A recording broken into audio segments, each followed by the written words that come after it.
നമസ്കാരം, കൊട്ടാരക്കര മീഡിയയിലേക്ക് സ്വാഗതം.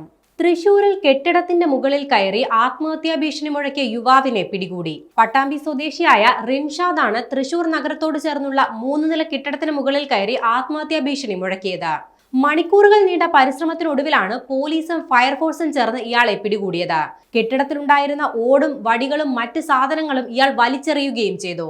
തുടർന്ന് രക്ഷാപ്രവർത്തനത്തിനെത്തിയ ഉദ്യോഗസ്ഥരിൽ ചിലർക്ക് പരിക്കേൽക്കുകയും ചെയ്തിട്ടുണ്ട്.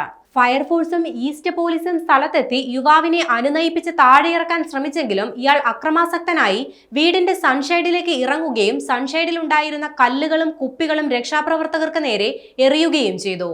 3 നിലയുള്ള ഒരു കെട്ടിടത്തിന് മുകളിൽ കയറി നിന്നാണ് യുവാവ് ഭീഷണി മുഴക്കിയത്. അവിടെ ഉണ്ടായിരുന്ന പെയിന്റ് തലയിലൂടെ കോരിയൊഴിച്ച ശേഷമാണ് പ്രകടനങ്ങൾ നടത്തിയത്. പോലീസും ഫയർഫോഴ്സും ചേർന്ന് വല വിരിച്ചാണ് ഇയാളെ അവസാനം പിടികൂടുന്നത്. റിൻഷാദ് മാനസികാസ്വാസ്ഥ്യമുള്ള ആളാണെന്ന് ബന്ധു വെളിപ്പെടുത്തിയിട്ടുണ്ട്. ഇയാളെ മാനസികാരോഗ്യ കേന്ദ്രത്തിലേക്ക് മാറ്റുമെന്ന് അധികൃതർ അറിയിച്ചു.